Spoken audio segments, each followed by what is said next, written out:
தீ பரவட்டுன்னு நீங்கள் ட்ரைலரில் பார்த்துருப்பீங்க. ஸோ ஒரு போர்டில் பார்த்தீங்கன்னாக்கா தீ பரவட்டுன்னு பார்த்தீங்கன்னா போட்டிருப்பாங்க. இப்போ அந்த சீனே கட் பண்ணிட்டு நீதி பரவட்டம் அப்படின்னு போட்டிருக்காங்க. ஆனால் தமிழ்நாட்டில் இருக்கிறவங்க என்ன சொல்லுவாங்கனாக்கா, தமிழோட பேச்சும் தமிழோட மொழிகளும் பரவட்டும் தான் பார்த்தீங்கன்னாக்கா நாங்கள் சொல்லுவோன்றதை மறந்துடக்கூடாது. ஹாய் ஃப்ரெண்ட்ஸ், எல்லாருக்குமே வணக்கம்.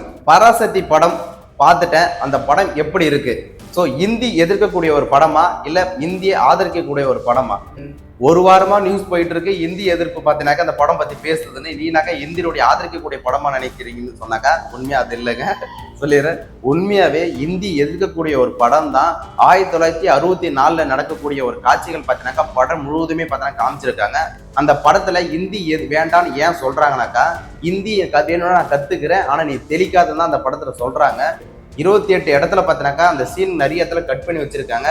சின்ன சின்ன டைலாக் முழுக்கொண்டு பார்த்தீங்கன்னா கட் பண்ணியிருக்காங்க. ஒரு எக்ஸாம்பிள் சொல்லணும்னாக்கா, தீ பரவட்டம் அப்படின்னு சொல்லக்கூடிய டைலாக் பார்த்தீங்கன்னாக்கா கட் பண்ணி வச்சிருக்காங்க. இதே போல சின்ன சின்ன விஷயங்கள் பார்த்தீங்கன்னாக்கா 28 இடத்துல கட் பண்ணதுனால அந்த படம் மிகப்பெரிய ஒரு மொக்கையான ஒரு படம் உருவாயிடுச்சா, இல்லை அந்த சீன்லாம் இருந்திருந்தா எப்படிலாம் இருந்திருக்கும்? தமிழ் சினிமாவில் இல்லை, உலக சினிமாவே பேசக்கூடிய நன்மையில பார்த்தீங்கன்னாக்கா இந்த படம் இருந்திருக்குன்னு நிறைய பேர் சொல்றாங்க. எந்த அளவுக்கு அது உண்மை? சிவகார்த்திகேயன் அவர்கள் நடித்தாலுமே அது லவ் சீனா இருக்கட்டும், ஃபைட் சீனா இருக்கட்டும், ஒவ்வொரு சீனும் பார்த்தீங்கன்னாக்கா சிவகார்த்திகேயன் நடிப்பு பார்த்தீங்கன்னாக்கா மக்களை கவரக்கூடிய நன்மையில பார்த்தீங்கன்னாக்கா இருக்கும். இப்ப ரிலீஸ் ஆயிருக்கக்கூடிய பராசக்தி படம் எப்படி இருக்கு தொடர்ந்து பார்க்க போறோம். அது மட்டும் இல்ல, விஜய் அண்ணா படம் சொன்ன டேட்ல பார்த்தீங்கன்னா வரவே இல்லை. ஆனா சிவகார்த்திகேயன் படம் சொன்ன டேட்ல எப்படி வந்துருச்சு, அதுக்கு யார் யார் சப்போர்ட் பண்ணாங்க, என்ன காரணங்கள், யாரெல்லாம் அதை ஆதரிச்சாங்க, மறைமுகமாக விஜய் அண்ணனுக்கு யாரெல்லாம் எதிர்த்துட்டு இருக்காங்க, என்ன காரணம்? ஸோ அதை பத்தி வீடியோ தொடர்ந்து பார்க்க போறோம். பராசக்தி படம் எப்படி இருக்கு, வாங்க வீடியோக்குள்ள போகலாம். அனைவருக்கும் வணக்கம். பராசக்தி படம் உண்மையாலுமே மக்களுக்கான ஒரு படமா இருக்கானாக்கா உண்மையாலுமே இருக்கு. முக்கியமா தமிழ்நாட்டில் இருக்கக்கூடிய மக்கள் அந்த படத்தை முக்கியமா பார்க்கணும். ஏன் சொல்றேனாக்கா, இந்தி வேண்டான்னு நம்ம முன்னோர்களும் பார்த்தீங்கன்னாக்கா மிகப்பெரிய போராட்டத்தை பார்த்தீங்கன்னா பண்ணியிருந்தாங்க. அதை வச்சுதான் இப்ப படமாவே எடுத்திருக்காங்க. அந்த படத்துல வரக்கூடிய காட்சிகள் ஒவ்வொரு சீனுங்களும் பார்த்தீங்கன்னாக்கா நம்ம முன்னோர்கள்லாம் எப்படிலாம் கஷ்டப்பட்டிருக்காங்க, இந்தி தமிழ் வளர்க்கறதுக்கோசம் பார்த்தீங்கன்னாக்கா அவங்களோட உயிர் தியாகங்களும் பார்த்தீங்கன்னா நிறைய பேர் பண்ணியிருக்காங்க என்றது இந்த படம் மூலியமாவே நம்ம பார்த்ததுல நல்லாவே தெரியுது. அது மட்டும் இல்ல, இந்த படத்துல லவ் சீன் இருக்கா, லவ் சீன் இருக்கு, ஃபைட் சீன் வேணுமா, ஃபைட் சீன் இருக்கு. அப்புறம் பார்த்தா நீங்க என்னென்னலாம் சீன் நினைக்கிறீங்களோ அத்தனையுமே பார்த்தீங்கன்னாக்கா இந்த படத்து மூலியமா ஒரு காட்சியாக திரும்பி காமிச்சிருக்காங்க. நீங்க நினைக்கக்கூடிய காட்சிகள் ஏதாவது ஒரு இடத்துல நீ அந்த சீன் பார்த்தீங்கன்னா கம்பல்சரி இருக்கும். ஆனா நீங்க அரசியல் நீதியாக அந்த படத்தை பாக்குறீங்கன்னாக்கா கண்டிப்பா நீங்க எதிர்பார்த்த ஒரு காட்சிகள், ட்ரைலரை பார்த்தக்கூடிய காட்சிகள் கண்டிப்பா அதுல இருக்கே இருக்காது. நிறைய சீன்கள் பார்த்தீங்கன்னா கட் பண்ணி வச்சிருக்காங்க. ஓகே, யார் யாரெல்லாம் நடிச்சிருக்காங்க? சிவகார்த்திகேயன் ஹீரோவா நடிச்சிருக்காரு, ரவி மோகன் அண்ணன் வில்லனா நடிச்சிருக்காரு. ஸோ ஆதரவா பார்த்தீங்கன்னாக்கா சிவகார்த்திகேயனுடைய தம்பியாவே நடிச்சிருக்காரு. அவர் தான் முக்கியமான ரோல்ல இந்த படம் முழுவதுமே பார்த்தீங்கன்னாக்கா அவரை பத்தி தான் பார்த்தா பேசும். ஏன்னா அவர் தான் இந்தி எதிர்க்கக்கூடிய ஒரு போராளியாக, ஒரு மாணவராக பார்த்தீங்கன்னாக்கா இந்த படத்துல இருப்பாரு. ஓகே, ஒன் பை ஒன்னா நம்ம பார்ப்போம். நம்ம ஒரு சிவகார்த்திகேயன் பார்த்தீங்கன்னாக்கா ஒரு இடத்துல வேலை செய்வாரு. அந்த இடத்துல வேலை செய்யற இடத்துல தான் பார்த்தீங்கன்னா அவர் லவ் பார்த்தீங்கன்னாக்கா ஓகே ஆகும். அந்த ஓகே ஆனதுக்கு அப்புறம் ஒரு சின்ன சின்ன காட்சிகள் மட்டுமே லவ் சீனை பார்த்தீங்கன்னா பார்த்துருப்பாங்க. இது லவ் சீன் மட்டுமே இந்த படத்தை முழுக்கொண்டு எடுத்துல. ஸோ கதைக்கு தகுந்த மாதிரி போகணும்னாக்கா லவ் சீனே வேணாம். ஆனா இருந்தாலும் மக்கள் அதிகமா ரசிப்பாங்க. லவ் சீனோட இல்லாம இருந்தா நான் படம் பார்க்கலாமா அப்படின்னு பார்த்தா நினைப்பாங்கன்றதுக்கோசம் மட்டுமே இந்த லவ் சீன் பார்த்தீங்கன்னாக்கா வச்சிருக்காங்க. ஆனா உண்மையிலுமே அந்த லவ் சீன் வச்சதுனாலதான் படமே பார்க்கறதுக்கு நல்லா தான் இருக்கு. நம்ம ஒன்லி பார்த்தீங்கன்னா அரசியல் மட்டுமே பேசணும், இந்தியோட எதிர்ப்பு மட்டுமே பேசணும் அப்படின்னு நினைச்சீங்கன்னா இந்த படத்து மூலியமா பார்த்துருந்தாங்கன்னாக்கா கண்டிப்பா யாரும் பார்க்க மாட்டாங்க. அது நீ யூடியூப்ல போடு, நான் பாத்துக்கிறேன் அப்படின்னு சொல்லிட்டு போயிடுவாங்க. இந்த லவ் சீன் நடிச்சதுனால, இந்த நல்ல சாங்ஸ் வந்ததுனால மட்டுமே தியேட்டர்ல போய் நிறைய பேர் பார்க்கக்கூடிய சூழ்நிலை பார்த்தீங்கன்னா உருவாச்சு. லவ் சீன் பார்த்தீங்கன்னாக்கா அவ்வளவு சூப்பரா பார்த்தீங்கன்னா வந்திருக்குங்க. சிவகார்த்திகேயனோட படங்கள் பார்த்தாலுமே ஸோ புதுசா ஒரு ஹீரோனி வருவாங்க. அந்த ஹீரோனி யாருன்னே தெரியாது. ஆனா போட்ட உடனே அவங்க ரொம்ப பிரபலமாயிடுவாங்க. ஸோ அந்த அளவுக்கு சிவகார்த்திகேயனா எந்த ஹீரோனை பார்த்தாலுமே கெமிஸ்ட்ரி உடனே பச்சுக்குன்னு ஒட்டிக்கிறாரான்னு தெரியல. பார்த்த உடனே நம்மளுக்கு பிடிச்சிருது, ரெண்டு பேரும் ஜோடி நல்லா இருக்குதுப்பா அப்படின்ற மாதிரி. ஓகேங்களா? அப்படிதான் பார்த்தனாக்கா இப்போ ஒரு ஹீரோனி பார்த்தா வந்திருக்காங்க. இதுக்கு முன்னாடி பார்த்தனாக்கா வெளி மாநிலத்துல நிறைய படங்கள் பார்த்தா நடிச்சிருக்காங்க. ரொம்ப பிரபலமானவங்க தான். இப்போ பார்த்தீங்கன்னாக்கா தமிழ் சினிமாவில் பார்த்தீங்கன்னா நடிச்சிருக்காங்க. ஓகே, நெக்ஸ்ட் ஃபைட் சீன் எப்படி வந்திருக்குன்னு பார்த்தீங்கன்னாக்கா, சிவகார்த்திகேயன் ஒரு 10 பேர் அடிச்சா, அட இப்பெல்லாம் ஒரு 10 பேர் அடிக்கிறானா, இதெல்லாம் நம்பணுமா அப்படின்னு நினைப்பாங்க நிறைய பேர். ஆனா இந்த படத்துல உண்மையாலுமே ஓகே 10 பேர் அடிச்சாலும் 20 பேர் அடிச்சாலும் நம்பக்கூடிய சூழ்நிலை பார்த்தீங்கன்னா இந்த படத்தை பார்த்து அந்த கதை மூலியமா பாக்குறதுனால நம்மளுக்கு உடனே ஓகே ஆகுது. ஓகே, சிவகார்த்திகேயன் அடிச்சா 10 பேர் அடிக்க முடியும். அது மட்டும் கிடையாதுங்க. இங்க ரவி மோகன் அண்ணன் அவர் மிகப்பெரிய ஹீரோ கேரக்டர் பார்த்தா நடிச்சிருந்தவர். ஆனா இன்னைக்கு ஒரு வில்லன் கெட்டப் நடிக்கிறாரு. சோ சிவகார்த்திகேயன் கோசம் பார்த்தீங்கன்னாக்கா நடிக்கிறேன்னு பார்த்தா சொல்லியிருக்காரு. சிவன் சினிமாவுக்குள்ள வரத்துக்கு முன்னாடியில இருந்து ரவி அண்ணன் ஹீரோவா நடிச்சிருந்தவர். மிகப்பெரிய வெற்றி படங்களும் பார்த்தீங்கன்னாக்கா ரவி அண்ணன் பார்த்தனா கொடுத்திருந்தாரு. ஆனா இன்னைக்கு வில்லன் கெட்டப் பார்த்தனாக்கா ரொம்ப சூப்பரா நடிச்சிருக்காரு.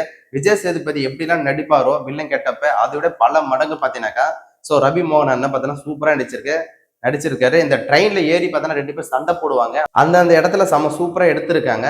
தமிழ் சினிமாவிலேயே இந்த மாதிரி ஒரு ஃபைட் சீனை யாருமே இது வரைக்கும் எடுத்ததே கிடையாது. அந்த அளவுக்கு சூப்பரா பார்த்தீங்கன்னாக்கா அந்த 2 பேர் சண்டை போற சீன் பார்த்தா எடுத்திருக்காங்க. அது நான் இது வரைக்கும் எவ்வளவு படங்கள் வந்திருக்கு ஒத்தரமா எடுத்தது இல்லை அப்படின்னு நினைப்பீங்க.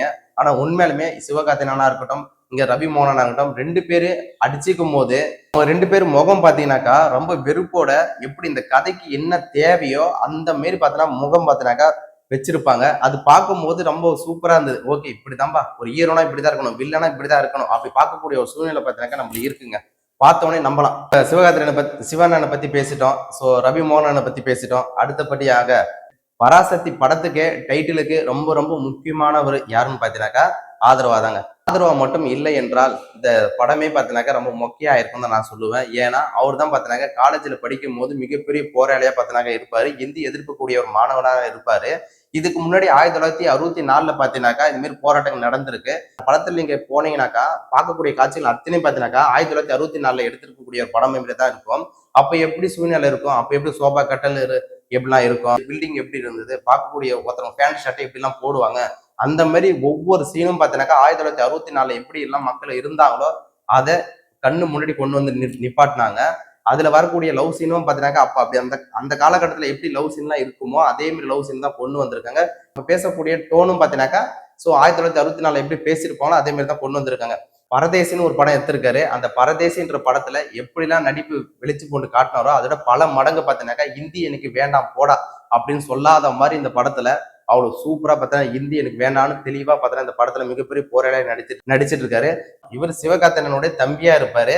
சிவகார்த்திகேயன் நல்லா படிச்சுட்டு நல்லா ஜாப்ல இருப்பாரு. இவர் நல்லா படிச்சுட்டு இருப்பாரு. இவர் காலேஜ் படிக்கும் போது இந்தி வேணாம்னு நம்ம சொல்லியிருப்போம். ஆனா அதுக்கோசம் எந்த ஒரு போராட்டமோ எந்த ஒரு எதுவும் நடத்துனது கிடையாது. 1964 இந்த மாதிரி போராட்டங்கள் நடந்திருக்கு. அந்த போராட்டத்தினுடைய நடக்கக்கூடிய காட்சிகள் பார்த்தீங்கன்னாக்கா படம் மூலியமா கொண்டு வந்திருக்காங்க.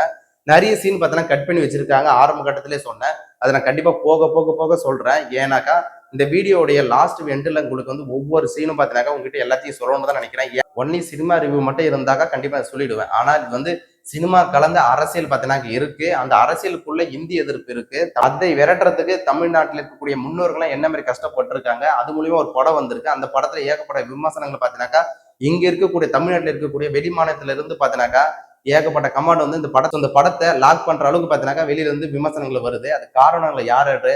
அதை பத்தி வீடியோ தொடர்ந்து பார்க்கறதுனால தான் வீடியோ கொஞ்சம் ரொம்ப லென்த்தா போகுது. தயவு செய்து வீடியோ லாஸ்ட் வரைக்கும் பாருங்க. ஓகே, சிவகார்த்திகேயனுடைய நடிப்பு எப்படி இருந்தது, ரவி மோகனோட வில்லன் கெட்டப் எப்படி இருந்தது, சிவகார்த்திகேயன தம்பியை நடிச்சிருக்கக்கூடிய பராசக்தி படத்துல ஆதரவாவுடைய நடிப்பு எப்படி இருந்தது, அவரை கொண்டு தான் பாத்தீங்கன்னா ஒவ்வொரு கதைகளும் பார்த்தோன்னா போகிட்டு இருக்கு. இப்ப அவரை வச்சு பாத்தீங்கன்னா ஒவ்வொரு கதையை நம்ம சொல்ல ஆரம்பிப்போம். இப்ப நம்ம ஸ்டார்ட் பண்ணுவோம். ஓகேங்களா? 1964 பாத்தீங்கன்னாக்கா தமிழ்நாட்டுல எப்படி எல்லாம் சூழ்நிலை இந்தி போராட்டம் பார்த்தீங்கன்னா நடந்தது, மாணவர்களை எப்படி எல்லாம் இறங்கி போராடினாங்க அப்படிதான் பார்த்தா பராசக்தி படத்துல காமிச்சிருக்காங்க. ஆரம்ப கட்டத்துல நான் சொல்லியிருந்தேன். மக்கள் அனைவரும் பார்த்தீங்கன்னா ஒன்றிணைந்து பார்த்தீங்கன்னா இந்தி எதிர்த்து பார்த்தீங்கன்னா போராடிட்டு கொண்டு தான் இருந்தாங்க. அதுக்கோசம் முன்னோர்கள் பார்த்தீங்கன்னா நிறைய பேர் பார்த்தீங்கன்னா இறந்தும் போயிருக்காங்க. இந்த படத்துல என்னெல்லாம் சொல்ல வராங்கன்றது ரொம்ப சின்ன ஸ்டார்ட்டா நான் சொல்லிடுறேன். இப்ப நான் 12th படிச்சிருந்தாலும் ஏன் நான் டிகிரியே முடிச்சிருந்தாலும் எனக்கு ஹிந்தி தெரியாது. ஆனா நான் ஒரு பேங்க்ல போனேனாக்கா அந்த பேங்க்ல போன உடனே எனக்கு என்ன கொடுக்குறானாக்கா ஹிந்தி பேப்பர் கொடுக்குறாங்க. ஹிந்தி இங்கிலீஷ். ஓகேங்களா? இங்கிலீஷ்ன்றது நம்ம ஓரளவுக்கு படிச்சிட முடியும். நீ படிக்காதவங்களான்னு சொல்றாங்க.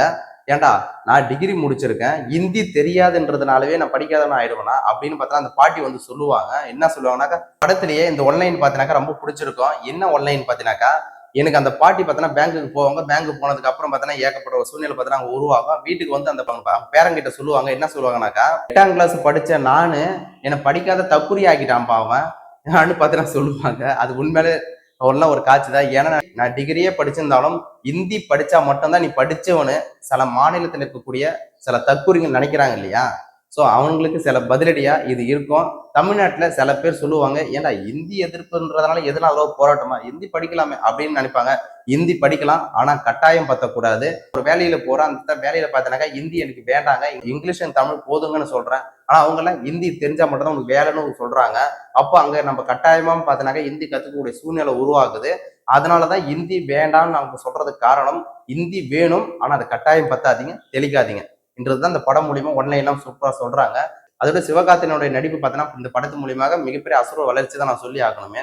அதிரவன் என்ன சொல்லுவாருனாக்கா, போராட்டம் பண்ணுவாரு. அங்க இருக்கிற போலீஸ் என்ன சொல்லுவானாக்கா, ஸோ நீங்க போராட்டம் பண்ணாக்கா டெல்லியில போய் போராடுங்க, ஏன் இங்கிருந்து போராடுறீங்கன்னு பார்த்தா அங்க ஒரு போலீஸ் சொல்லுவாரு, போய் டெல்லி தான் இந்தியாவான்னு பார்த்தீங்கன்னாக்கா சொல்லுவாரு. காட்சிகள் பார்த்தீங்கன்னாக்கா தியேட்டர்ல மிகப்பெரிய ஒரு லெவலில் பார்த்தீங்கன்னாக்கா ஒரு பூஸ்ட் பார்த்தீங்கன்னா எனர்ஜி பார்த்தீங்கன்னா அனைவருக்கும் ஏத்துன்னு வச்சு தான் சொல்லி ஆகணும். இந்த படத்துல ஏகப்பட்ட சீன் நிறைய கட் பண்ணியிருக்காங்க சொன்னேன் இல்லையா, அந்த கட் பண்ண சீன் எல்லாமே இருந்திருந்தால் இன்னைக்கு தமிழ் சினிமாவில் இந்தியுடைய எதிர்ப்பு எந்த அளவுக்கு தமிழ்நாட்டில் இருக்கு. அதாவது 28 இடத்துல பார்த்தீங்கன்னா கட் பண்ணி வச்சிருக்காங்க. சாதாரண தீ பெறவட்டம் அப்படின்னு சொல்லக்கூடிய டைலாக்கே ஒரு கட் பண்ணியிருக்காங்க. அதே போல சின்ன சின்ன டைலாக் பார்த்தீங்கன்னா நிறைய இடத்துல இருக்கும். அது சிவகார்த்தின டைலாக்கா இருக்கட்டும், இல்ல ரவி மோகன் அண்ணா டைலாக்கா இருக்கட்டும், எதிர்வா டைலாக்கா இருக்கட்டும், இந்த மாதிரி 3 பேருடைய டைலாக்கும் நிறைய சீன் பார்த்தீங்கன்னா நிறைய கட் பண்ணி வச்சிருக்காங்க. அந்த கட் பண்ண சீன் எல்லாமே இப்ப தமிழ்நாட்டுல பராசக்தி படத்துல ரிலீஸ் ஆயிருந்தால் தமிழ் சினிமாவிலேயே அசைக்க முடியாம ஒரு அதாவது இந்தி எதிர்ப்புடைய படமாக இந்த படம் இருந்திருக்கும். ஆனால் இப்ப நிறைய சீன் கட் பண்ணதுனால இந்த படம் சொல்ற அளவுக்கு இல்லை. ஆனா அரசியல்வாதிகளுக்கு இந்த படம் முக்கியமா ரொம்ப பிடிச்சிருக்கும். இந்த லவ் சீனி மட்டுமே இருந்தா நான் பாத்துருவேன். சிவகார்த்தன் லவ் சீனாவே நான் பார்த்திருந்தேன். இன்னைக்கு இந்த மாதிரி படம் நடிச்சிருக்காரு, அதனால இது பிடிக்கலன்னு சொல்லக்கூடிய காட்சிகள் நிறைய பேர் பார்த்தீங்கன்னா சொல்லுவாங்க. ஆனால் அரசியல் பற்றி புரிதலோடு, அரசியல் பற்றி தெளிவோடு நிறைய பேர் இருக்கிறவங்களுக்கு இந்தி வேணாம் போடான்னு சொல்லக்கூடிய டைலாக் முழுவதுமே பார்த்தனாக்கா அவங்களுக்கு ரொம்ப பிடிச்சிருக்கும். ஏன்னா பாதிக்கப்பட்டவர்கள் நிறைய பேர் பார்த்தனா இருக்காங்க. நிறைய ஒரு வேலைக்கு போனா கூட அந்த இடத்துல பார்த்தீங்கன்னா ஹிந்தி வேணும்னு பார்த்தீங்கன்னாக்கா சொல்றாங்க. சாதாரண ஒரு சென்னையில் இருக்கக்கூடிய பெரிய பெரிய மால்ல போய் வேலை செய்யணும்னா அந்த இடத்துல தமிழ் தெரியுதோ இல்லையோ, இங்கிலீஷ் தெரியுதோ இல்லையோ, ஆனா கம்பல்சரி ஹிந்தி தெரியணும்னு ஒரு சூழ்நிலை பார்த்தீங்கன்னா அங்க இருக்கு. நீங்க போய் ரெசியூமே கொடுத்தாலும் உங்களுக்கு என்னென்னலாம் தெரியும்னு சொல்லுவாங்க. ஏன் அவங்க கேட்கறானாக்கா, அங்க வரக்கூடிய மக்களுக்கு அதிகமா ஹிந்தி தெரியும், இங்கிலீஷ் தெரியும். ஆனா தமிழ்நாட்டில் இருக்கக்கூடிய மக்களுக்கு இங்கிலீஷ் கொஞ்சம் அரைகுறையா தெரியும், தமிழ் முழுசா தெரியும், ஹிந்தி சுத்தமா தெரியாது. பட் ஆட்களுக்கு அங்க வேலை கிடைக்குமானா மிகப்பெரிய சந்தேகம் தான். அப்படிப்பட்ட ஒரு படம் தான் இந்த படத்துல வெளிச்சம் போட்டு சும்மா சூப்பரா காமிச்சிருக்காங்க. பராசக்தி படம் எடுத்த குழுக்கு நம்ம பார்த்தீங்கன்னாக்கா நன்றி தெரிவிச்சு கொண்டு இந்த படத்துல வரக்கூடிய காட்சிகள் என்னென்னலாம் கட் பண்ணாங்கன்றத நெக்ஸ்ட் காணொலியில கண்டிப்பா நான் போடுறேன். நன்றி.